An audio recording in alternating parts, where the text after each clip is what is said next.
ఎక్కడ పుట్టారన్నా? బెత్లెహేములో పుట్టారు. ఎక్కడ పెరిగాడు? నజరేతులో పెరిగాడు. ఎక్కడ కాపురం ఉన్నాడు చెప్పండి, పురుషులైన వారు చెప్పాలి. పుట్టడం బెత్లెహేములో పుట్టాడు, పెరగడం నజరేతులో పెరిగాడు. ఎక్కడ కాపురం ఉన్నాడు?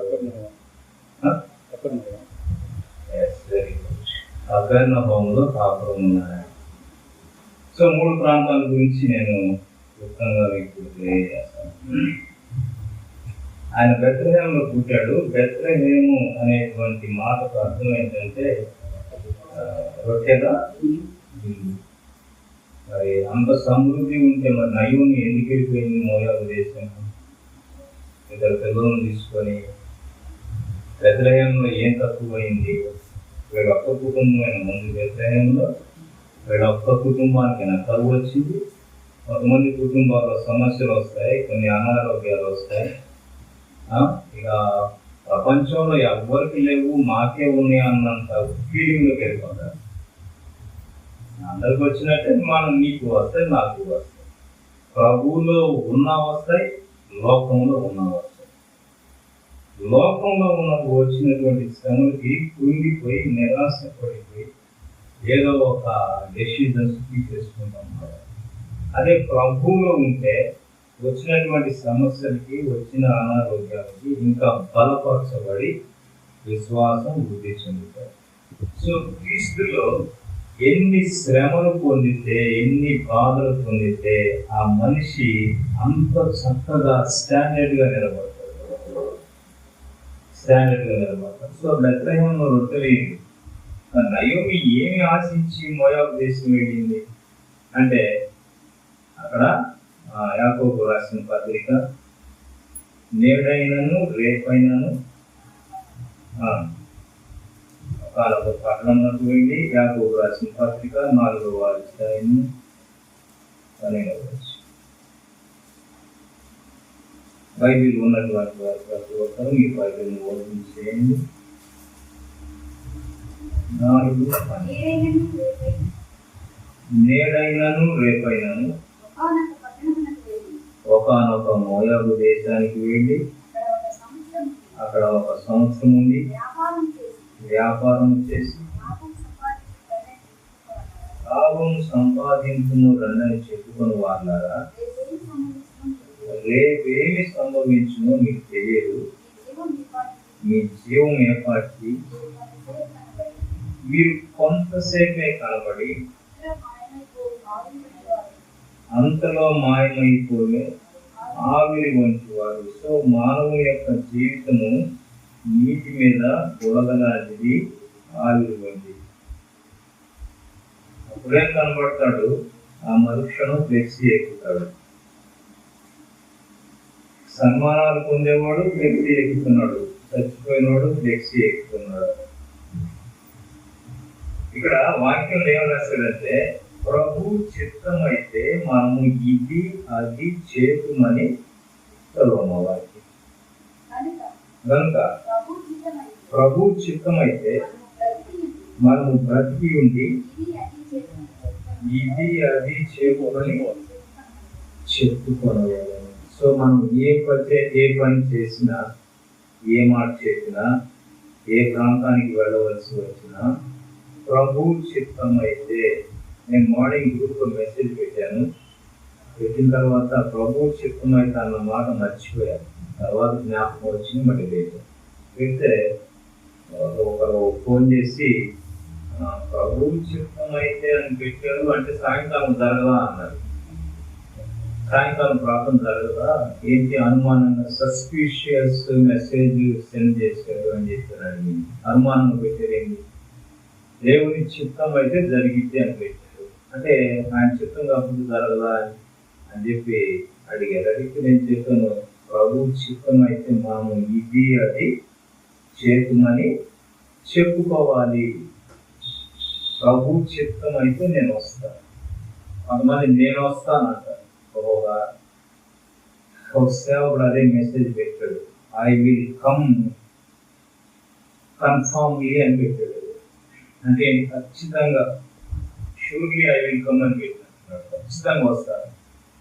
ఆ మెసేజ్ చదివినాక నాకు వచ్చిన థాట్ ఏంటంటే, తలంపు ఏంటంటే, గాడ్ విల్లింగ్ అని పెట్టలేకపోయాడే, దేవుని చిత్తం అయితే రేపు వచ్చి నేను వాక్యం చెప్తాను అన్నటువంటి ఆ మాట కోట్ చేయలేకపోయాడే అని అనుకున్నాను. కానీ యాక్చువల్గా ఎలా రాలేదు, అతను రాలేదు. అలాగే ఇంకొక కారణం చెప్పాడు, పెద్ద కారణం. సో మనం ఏం చేసినప్పుడు దేవుని చిత్తం అయితే అది మన యొక్క సంభాషణలో ఎక్కువ భాగం మనం తీసుకోవాలి. సో ఈ నయోమి బెత్లెహేము విడిచిపెట్టింది. యాక్చువల్గా నేను అనుకోవడం పరువు అనేది అందరికీ వచ్చింది. ఈ ఒక్క కుటుంబమే బెత్లెహేముని విడిచిపెట్టి మోయాబు దేశం వెళ్ళిపోయారు.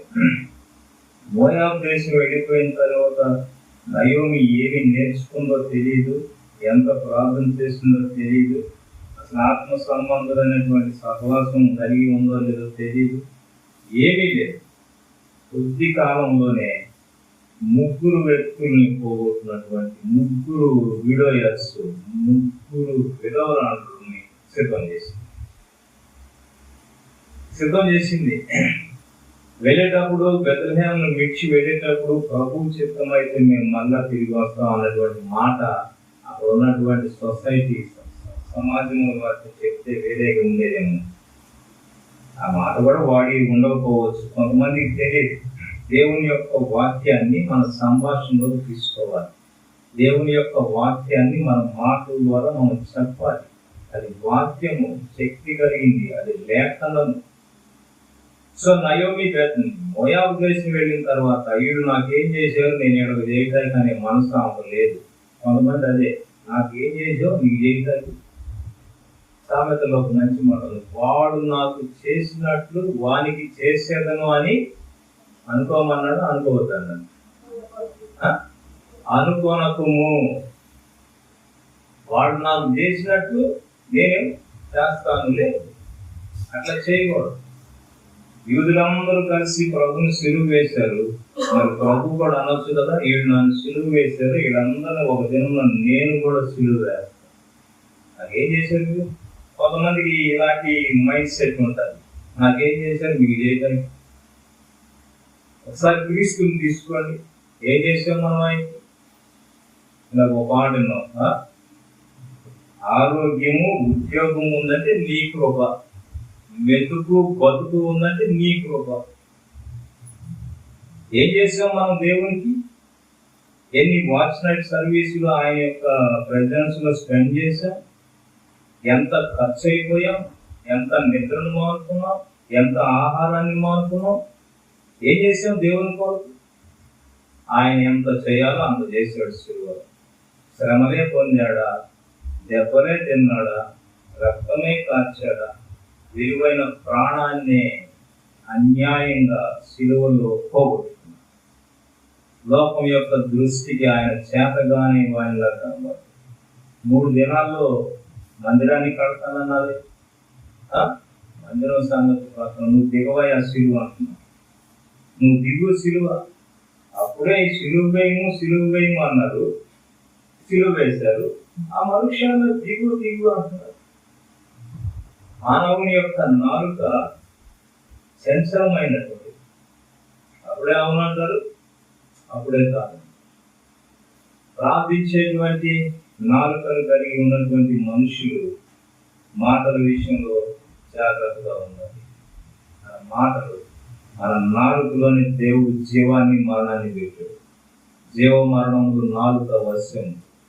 ఈ నాలుగులో ఉన్నవన్నీ నాలుగుతో ప్రార్థన చేస్తున్నావు. ఆ ప్రార్థన శక్తివంతమైనటువంటి ప్రార్థన ఈరోజు సైతాన్ని నిద్రలాగం చేశారు మీరందరూ. వాడు కలవరపడుతున్నాడు, మదన పడుతున్నాడు, బాధపడుతున్నాడు, పాపం ఆడు ఏమి తినడు. ఇట్లాంటి రాత్రులు వాడిని చూపిస్తే వాడు ఊరుకుంటాడా?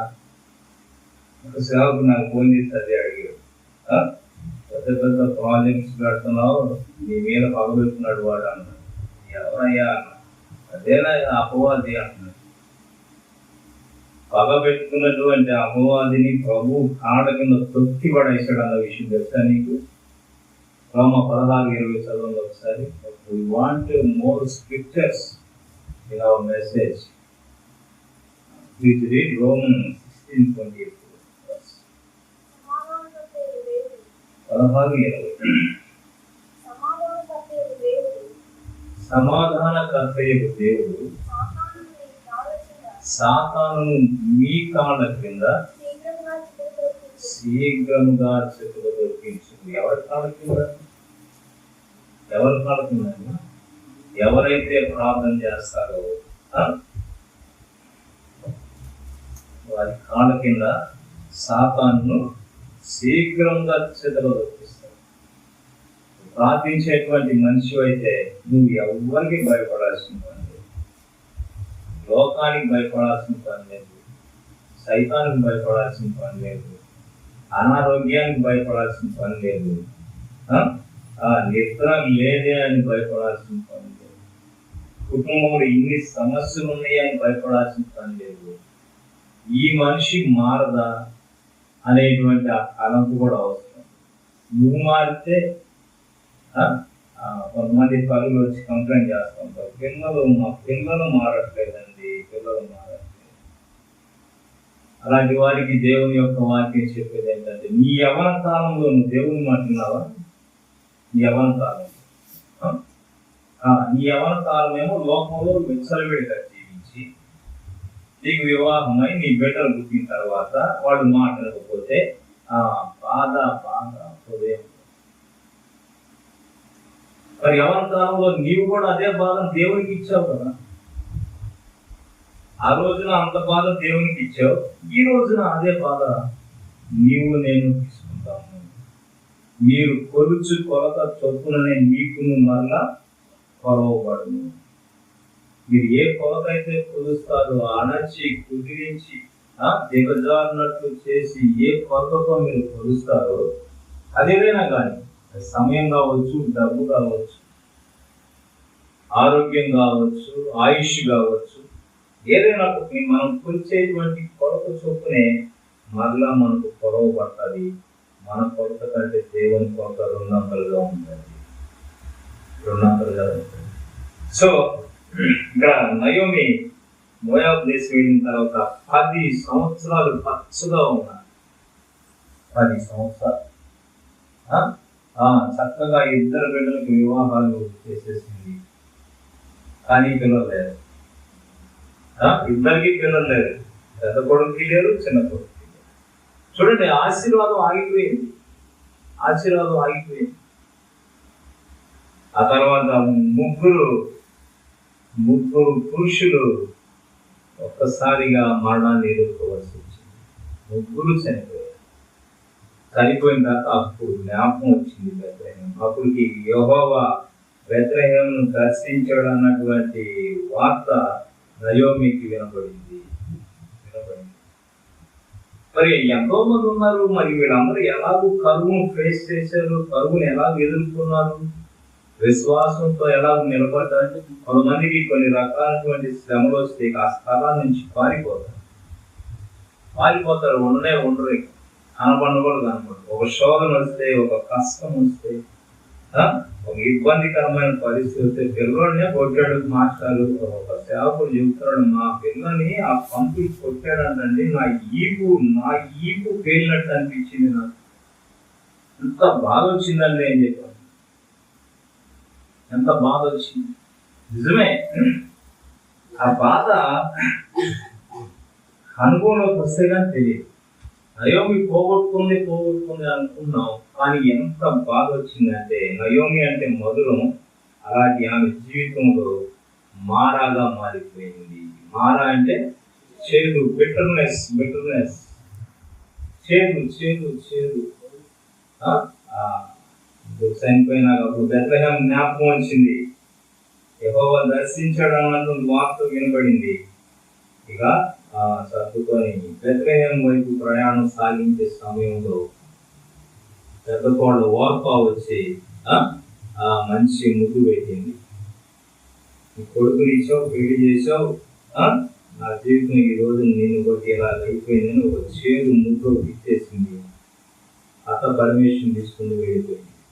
రెండో కోడలు ఉంది, చిన్న కోడలు, ఆమె పేరు రూతు. ఆమె నయోమితో సిద్ధపడింది. నయోమి ఉండేటువంటి ప్రాంతానికి వెళ్ళడానికి సిద్ధపడింది. ఆ ప్రాంతం ఏంటో, ఆ దేశం ఏంటో, అక్కడ మనుషులు ఎవరు ఉంటారో అవేమీ రూతుకు తెలియదు. రూతు మోయాబీయురాలు. ఈ మోయాబీయుల గురించి ప్రభు ఏం చెప్పాడంటే, మోయాబీయులు 10వ తరము వారైనప్పటికీ వారు ఎన్నడూ యెహోవా సమాజంలో చేరకూడదు. 10 తరముల నుంచి వేటాడినటువంటి శాపము రూతుతో ఆగిపోయింది. ఎందుకంటే రూతు యొక్క త్యాగము, రూతు యొక్క సమర్పణ, రూతు యొక్క ఆ ధైర్యము. ఆమెతో పాటు నయోమితో పాటు ఈ ముసలాతో పోతే నాకేం వచ్చింది అని చెప్పి అన్నాడు అనుకోరా. మన యొక్క మైండ్ సెట్ ఎప్పుడు కూడా ప్రాఫిట్, లాభము జరగలాగా ఇమ్ము. ఎవరైనప్పటికీ దేవుడైనా ఇవ్వాల్సిందే, మనుషులైనా ఇవ్వాల్సిందే. కొంతమంది ఆర్టీసీ కండక్టర్ పోస్ట్ తీసుకుంటూ ఉంటారు ఉదయంలో. ఇస్తేనే అది ₹1 సరే, వాళ్ళు కూడా ఆర్టీసీ కండక్టర్లు ఉదయంలో పైకి పెద్ద ఉద్యోగాలు. మరి ఇమ్ము. రూతు ఏమీ ఆశించలేదు. కానీ నయోమితో చెప్పినటువంటి మాటలు, నేను బైబిల్ చదివినటువంటి ప్రతిసారి నయోమి యొక్క భాగం చదివినప్పుడు కన్నీరు కాచకుండా ఆ భాగాన్ని నేను ఎన్నడూ దాటిపోయాను. ఏ మాటలు నాకు కన్నీరు తెప్పించాయంటే రూతు గ్రంథము. ఈ రూతుకి ఏమీ తెలియదు, కానీ ఇక్కడ చాలా విశ్వాసపూరితమైనటువంటి మాటలు ఆమె పలికింది. రూతు గ్రంథము 1వ అధ్యాయము.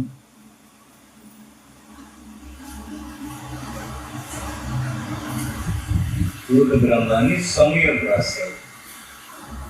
రూతు గ్రంథాన్ని, ఈ మాటలు మీ హృదయంలో మీరు దాచుకోవాలి.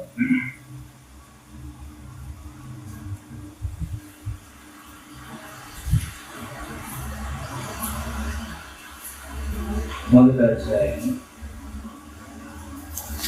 16-17 వచ్చింది. రూతు గ్రంథం 1వ అధ్యాయం 16-17 వచ్చింది. దయచేసి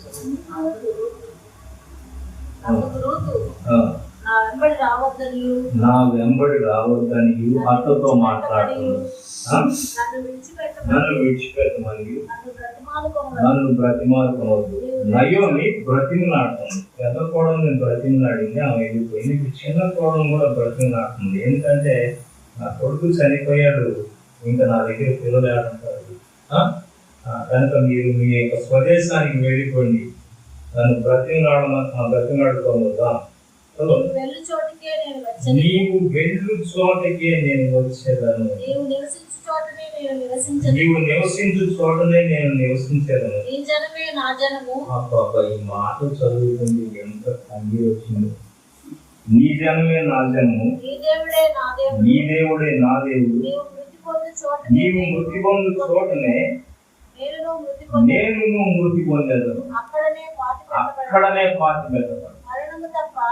మరణం తప్ప మరి ఏదైనాను నిన్ను నన్ను ప్రత్యేకించదు కాదు. నీ దేవుడే నా దేవుడు, నీ జనమే నా జనం. నీవు మృతి పొందు చోటనే నేను మృతి పొందను, అక్కడనే పాతి పెట్టబడదును. ఈ తెగింపు కావాలి. దేవుణ్ణి వెంబడించేటువంటి బిడ్డలుగా మనకి తెగింపు కావాలి. ఎవరితో కళ వచ్చిందాక ఆ కళలో మరణం వచ్చేస్తుంది, సమాధి పెట్టి కనబడుతుంది అని చెప్పి చెప్తున్నాడు. నేనేమో ₹1 సంపాదించుకోవాలా, అప్పుడే ఏంటి దేవుడు నాకు సమాధి పెట్టి చుట్టపరుస్తున్నాడు అంటున్నాడు. సేవలోకి వచ్చింది ఎందుకు? బ్రతకదాక సాగుతాక చావు రేవో తేల్చుకో. ఉంటే ప్రభు కొరకు బ్రతుకు, చచ్చిపోతే పరలోకం అయ్యింది. ఇంకంతే. నేనేమి సంపాదించుకోలేదు, అప్పుడే దేవుడు ఏమి సమాధి పెట్టుకున్నాను చూపిస్తున్నాడు అంటే నీకు ఇవ్వబడినటువంటి సేవాకాలం అంతవరకే. ఒక సమయం దాటిన తర్వాత దేవుడు తీసేసుకుంటాడు. ఎంతమంది పరిశుద్ధులు లోకాన్ని విడిచిపెట్టి వెళ్ళిపోవట్లేదు? ఎంతోమంది వెళ్ళిపోతున్నారు. చూడని భూమి యొక్క త్యాగము, నీ చచ్చిపోతాను కానీ నిన్ను మట్టికి విడిచిపెట్టినాను. ఈ రోజుల్లో ఏ కోడలు అలాంటి ఉత్తమ కోడలు మరి దేశం మీద ఉన్నారేమో నాకైతే తెలియదు. అలాంటి అక్కలు ఎంతమంది ఉన్నారు, అలాంటి కోడళ్ళు ఎంతమంది ఉన్నారు? ఒక ఆయన చెప్తున్నాడు, నా కోడలు కాదండి నా కూతురు అంటున్నాడు. కూతురులా చూసుకోవటం కోడలు. సో ఇక్కడ రూతు యొక్క విశ్వాసము చాలా హెచ్చైనటువంటి వ్యక్తులకి బెత్లెహేము వచ్చింది. సోమరదాండాన్ని ఇంట్లో కూర్చోాల, అత్త కొరకు పనిచేయడం ప్రారంభించింది. యవన కాలంలో ఉంది, ఏదైనా నిర్ణయం తీసుకోగలరు, ఎక్కడికైనా వెళ్ళిపోగలరు, కానీ ఎక్కడికి వెళ్ళాలి? అత్తను అంచిపెట్టుకొని ఉంది. ఆ తర్వాత దేవుడు విడిచిపెట్టాడా?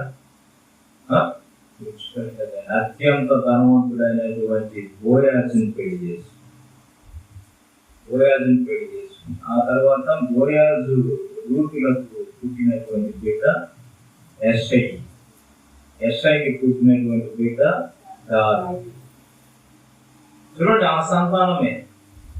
ఆ సంతానం నుంచే క్రీస్తు ప్రభు వచ్చాడు. క్రీస్తు ప్రభు జన్మించినటువంటి ఆ యొక్క జీనియాలజీ చూస్తే, ఆయన వంశ వృక్షాన్ని చూస్తే నలుగురు స్త్రీల పేర్లు కనబడతాయి. వాళ్ళ నలుగురు క్యారెక్టర్స్ మంచిగా, ఒకటి యోధ కోడలు తామారు కనబడతాడు, రెండు రాహాబు అనే వేశ్య కనబడతాడు, మూడోది బత్షెబ కనబడుతుంది, తర్వాత రూతు. వీళ్ళ నలుగురి క్యారెక్టర్లు దరిద్రం. దేవుడు వాళ్ళని తీసుకొచ్చి పెట్టాడు. వాళ్ళు ఫోన్ చేసుకొని అడుగుతున్నారు, మీ సంఘంలో ఇంత దరిద్రపు క్యారెక్టర్ ఉన్న వాళ్ళందరూ మీ సంఘంలో ఉన్నారంటగా అన్నాడు. అది దేవుని సంఘం, అది దేవుని బిడ్డలు. దేవుడు ఆకర్షించుకున్నాడు, దేవుడు వాళ్ళని రక్షించుకున్నాడు. ఆయన రక్తంతో కడగబడినటువంటి వారు ఒక దినాన వారు లోకస్తులే, ఒక దినాన త్రాగుపోతులే, ఒక దినాన దొంగలే, రంచగొండులే. కానీ ఈ రోజున ప్రభువు బిడ్డలు, క్రీస్తు యొక్క రక్తము క్రిందకు వచ్చినటువంటి వారు, వారే దేవుని సంఘం. వారికే రేపు పరలోకం. వేసరిగా వేషధారులుగా పరలోకం, వేసరిగిన వేషధారులుగా. వేసలకి పరలోకం అని చెప్పి ప్రభువు చెప్పాడు. సో వేసలు అంటే మనం భౌతికంగా తీసుకోకూడదు, కానీ ఆత్మీయంగా వేసలు ఉంటారు. ఆత్మీయంగా వేసలు, ఆధ్యాత్మిక వేసలు ఉంటారు అన్నమాట. వాళ్ళప్పుడు ప్రభు పరలోకాన్ని. సో బెత్లెహేం అనేది ముగించేసి అంత సమయం అయిపోయింది. బెత్లెహేము రొట్టెల ఇల్లు. తర్వాత నజరేతులు, బెత్లెహేములో పుట్టాడు, నజరేతులో పెరిగాడు ఆయన. నజరేతులు ఎవరు ఉండేదంటే దుష్టులు, దుర్మార్గులు, పనికిమాలినటువంటి వారు, దొంగలు, తీవ్రవాదులు అందరూ ఆడే ఉంటారు. ఫిలిప్ వచ్చి నతనయేలు దగ్గరికి, మేము మెస్సియాను కనుగొన్నాము, ఆయన ఎవరో కాదు, నజరేయుడైన యోసేపు కుమారుడు యేసు అని చెప్పాడు. చెప్తే వెంటనే నతనయేలు ఏమడిగాడంటే, అసలు నజరేతులో నుండి మంచిది ఏదైనా రాగలదా? యోహాను సువార్త 1వ అధ్యాయం 46వ వచనం చూడండి. యోహాను సువార్త 1వ అధ్యాయం 46వ వచనం. అందుకు నతనయేలు, నజరేతులో నుండి మంచిది ఏదైనా రాగలదా? చూడండి, క్రీస్తు ప్రభువు పెరిగినటువంటి ఆ ప్రాంతాన్ని గురించి పెద్దలైనటువంటి యూదా పెద్దలైన వారికి ఉన్నటువంటి అభిప్రాయం ఏమంటాడంటే, నజరేతులో నుంచి మంచిది ఏదైనా రాగలదా? ఆ ప్రాంతం నుంచా, ఆ పేట నుంచా, ఆ బజార్ నుంచా, అక్కడి నుంచా మంచిది వస్తుందా, మంచిది ఏదైనా వస్తుందా అని చెప్పి అడిగితే ఫిలిప్ ఏం చెప్పాడంటే, కమెంట్ సి అన్నాడు. వచ్చి చూడండి, ప్రార్థన చేసి చూడండి, ఉపవాసం ఉండి చూడండి, రుచి చూచి యెహోవా ఉత్తముడని రుచి చూచి తెలుసుకోండి. టేస్ట్ చేయండి దేవుణ్ణి. తీయగున్నాడా, పుల్లగున్నాడా, ఉప్పుగున్నాడా, చేదుగున్నాడా, టేస్ట్ చేయమంటున్నాడు. వాక్యం చదవండి, పాపాలన్నీ ఒప్పుకోండి, ప్రార్థన చేయండి, ఆయన అంతా తీయకుంటాడు. అర్థమవుతుంది. దావీదు అదే చెప్పాడు కదా, తేనె కంటే రిఫరెన్స్ కూడా చూసుకున్నాం కీర్తన గ్రంథము, తేనె కంటేను జుంటి తేనె. సార్ రిఫరెన్స్ చెప్పండి, వాక్యం చెప్పారు, రిఫరెన్స్ చెప్పండి. కీర్తన గ్రంథము 19వ అధ్యాయము 10వ వచనం. అవి బంగారు కంటేను, విస్తారమైన మేలిం బంగారు కంటేను కోరదగిన, తేనె కంటేను జుంటి తేనె దారణ కంటేను మధురమైనవి. వాటి వలన ఈ సేవకులు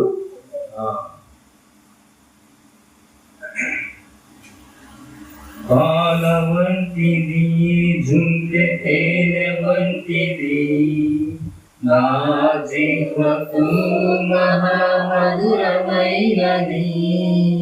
పాల వంటిది, జుంటె తేనె వంటిది, నా జీవకు మహామధురమైనది.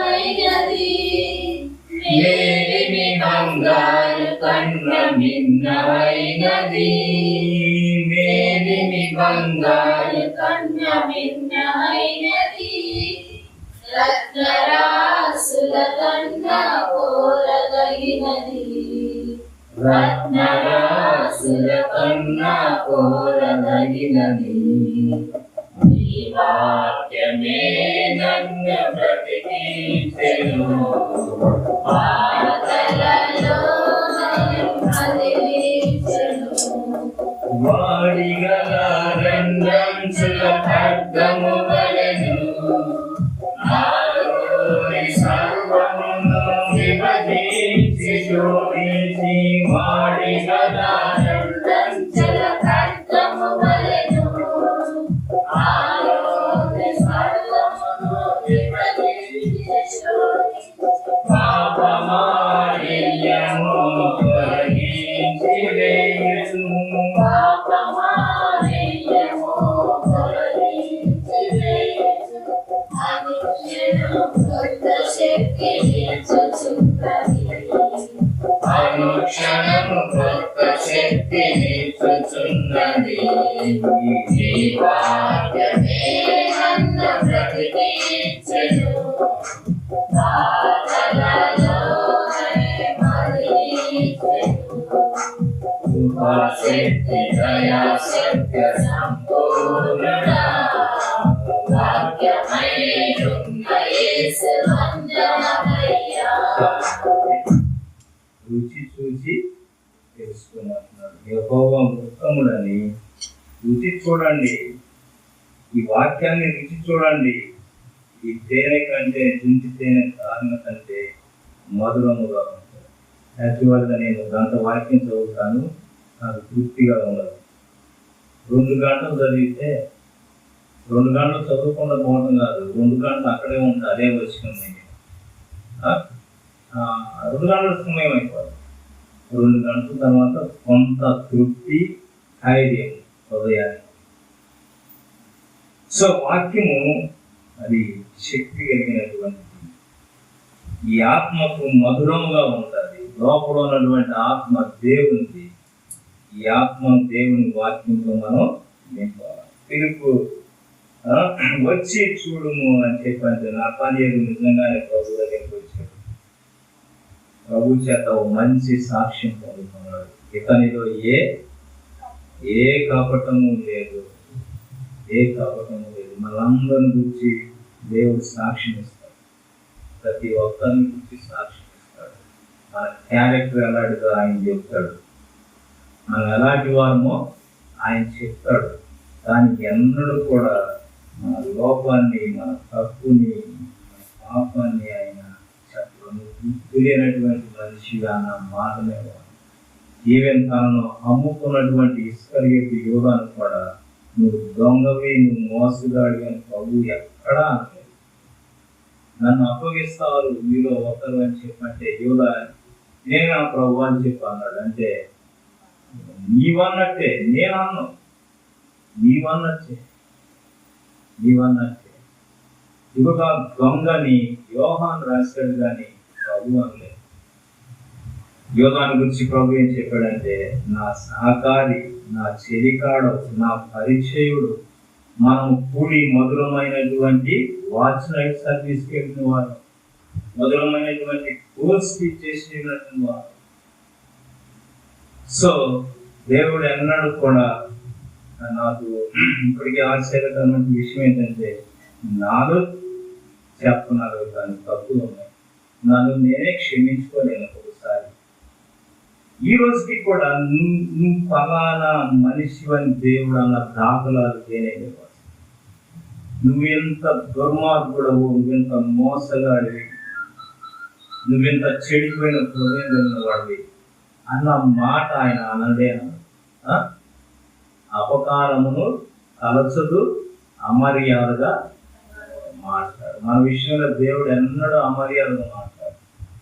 మనం మాట్లాడతాం, తొందరపడి మాట్లాడతాం. ఎందుకంటే మనం నజరేతులో పెరిగిన మనుషులం కదా. ఆయన నజరేతులో పెరిగినప్పటికీ, పాపుల మధ్య ఉన్నప్పటికీ పాపిగా లేడు. ఆయన సొంతంతో కలిసి భోజనం చేసినప్పటికీ వారి క్రియల్లో ఆయన జీవితంలో లేవు. నజరేతులో మనం పెరిగాము. మనుషులను చూసి, లోకాన్ని చూసి మన యొక్క శరీరాలను మనం కాల్చుకుంటున్నాం. దేవుని వైపు చూడటం నేర్చుకోవాలి. ఎందుకంటే ఆయన ప్రేమ మన దోషములన్నిటినీ తప్పివేస్తుంది. ఎన్నడూ మన పాపంలో ఆయన జ్ఞాపకం చేసుకుంటాం. మనం ఎందుకు జ్ఞాపకం చేసుకోవాలి? ఒకసారి ఒప్పుకున్నాం, ఒక దగ్గర నుంచి క్షమాపణ తెచ్చుకున్నాం, ఇంకా వాటిని జ్ఞాపకం చేసుకోకూడదు. నేను నీ పాపములను జ్ఞాపకము చేసుకోనను అనేటువంటి ప్రామిస్ ఉంది బైబిల్. ఆయనే జ్ఞాపకం చేసుకున్నట్టు మనం ఎందుకు జ్ఞాపకం చేసుకోవాలి? మర్చిపోవాలి. నజరేతులోనే పెరుగుతున్నాం, కానీ నజరేతులో ఉన్న దుష్టత్వం మనలో ఉండకూడదు. ఆ తర్వాత ఆయన కపెర్నహూములో ఆయన కాపురం ఉన్నట్లుగా బైబిల్లో వ్రాయబడి ఉంది. కపెర్నహూములో ఉన్నటువంటి యూదులు ప్రభుని ఆపాదమస్తకం పరీక్ష చేయడం ప్రారంభించారు.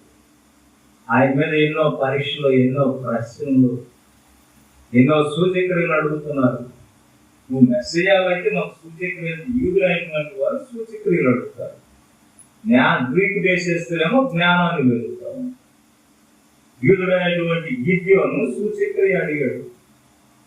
ప్రభు చెప్పాడు, యోనాను గురించిన సూచక్రియ కానీ మరి ఏ సూచక్రియ ఈ తరము వారికి అనుగ్రహించబడదు.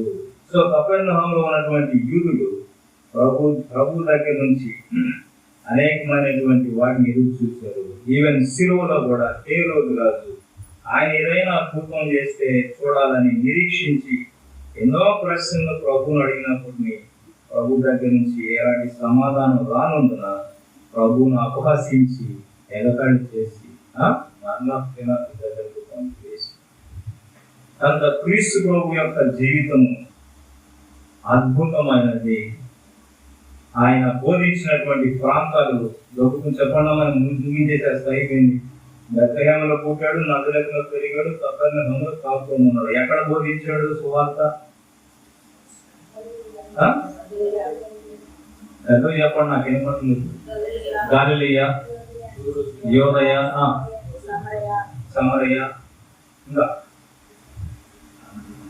అంతేనా? గలిలయ, యోదయ, సమరయ. దాసు చెప్పుకోండి.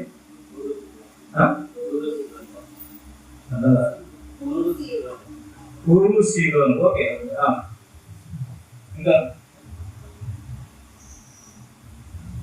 ఎలా మా స్త్రీలైన వారు ఒక్కడు మాట్లాడట్లేదు. మీ ఊరికి సువార్త ఎప్పుడు రాలేదా? మీ ఇంటికి ఎక్కడ బోధించాడు ప్రభు?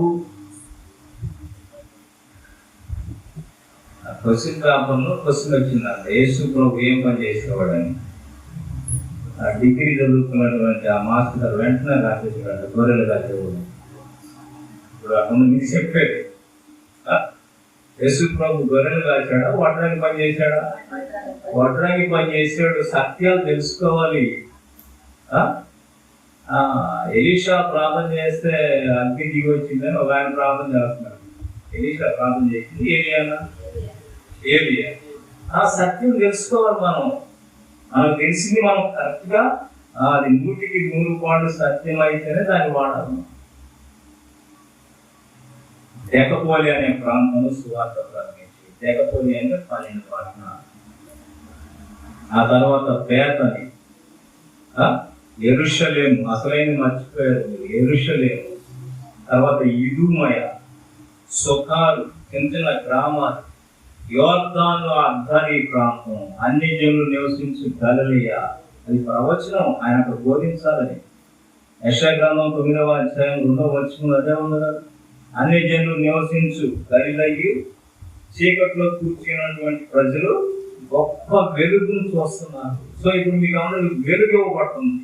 ఈ వెలుగులో మన అంతరంగంలో ఉన్నటువంటి చీకటి, మన రహస్యం బయటకు వస్తాయి. ఒకసారి చదువుకున్నది యెషయా గ్రంథం 9వ అధ్యాయం. యోర్దాను అర్ధరి అన్యజనుల గలిలయ అంతా అన్యజనులది, అన్యజనుల గలిలయ ప్రదేశము మహిమగలదానిగా చేస్తున్నాడు. చీకటిలో నడుచు జనులు గొప్ప వెలుగును చూస్తున్నారు. గొప్ప వెలుగు, గొప్ప వాక్యము ఇవ్వబడు. మరణఛాయ గల దేశ నివాసుల మీద వెలుగు ప్రకాశించును. సో మనందరం మరణఛాయలో ఉన్నటువంటి మనుషులనే దేవుడు మనకు వెలుగునిచ్చాడు, ఆయుష్ని ఇచ్చాడు, ఆరోగ్యాన్ని ఇచ్చాడు. మనల్ని ఈ లోకంలో అనుక్షణము మనకు కాపుదలగా ఉండి మనల్ని నడిపిస్తున్నాడు. సో మన జీవితము యేసు ప్రభు యొక్క జీవితమే మన జీవితానికి మనకు ముఖ్య కేంద్రముగా మాదిరిగా ఉన్నాడు. ఆయనే మన మాదిరి, ఆయనే మన బలము, ఆయనే మన ఆలోచన, ఆయనే మన శక్తి.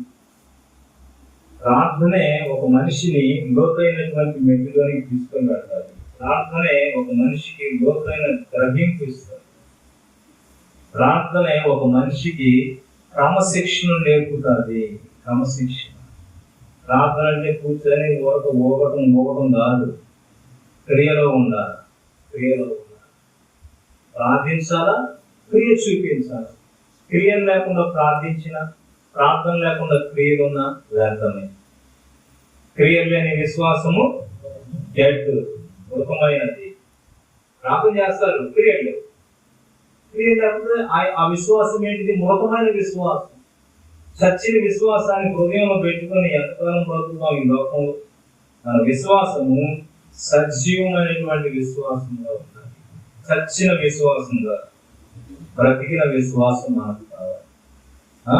సహోదరుడికి ప్రభు అదే చెప్పాట. ఆయన వాళ్ళ సొంత గ్రామాన్ని విడిచిపెట్టి మరొక ప్రాంతానికి వెళ్తుంటే ఆయనకు ఒక స్వరం వినబడిందంట, చచ్చిన క్రీస్తు కావాలా, బ్రతికిన క్రీస్తు కావాలా అని. ఆయన అర్థం కాదు, కన్ఫ్యూజ్ అయిపోయాడు. చచ్చిన క్రీస్తు కావాలా, బ్రతికిన క్రీస్తు కావాలా? చచ్చిన క్రీస్తు కావాలంటే నువ్వున్న ప్రాంతంలో అక్కడే ఉంది, బయట. బ్రతికిన క్రీస్తు నీకు కావాలంటే దూరంగా పలానా ప్రాంతానికి వెళ్ళిపో. కొద్దిగాలానికి ఆయన చచ్చిన క్రీస్తు నాకు అవసరం లేదు, బ్రతికిన క్రీస్తు వెళ్ళిపోయాడు, దూరంగా వెళ్ళిపోయాడు, సేవలో ఉన్నాడు. సో దేవుని యొక్క వాక్యాన్ని అర్థం చేసుకొని గ్రహించి లోబడేటువంటి హృదయం కొరకు మనం ప్రార్థన చేసుకోవాలి. కనుక ఈ యొక్క వాక్యాన్ని దేవుడు మన వినికిడిలో దీవించిన ప్రార్థన చేస్తున్నాం.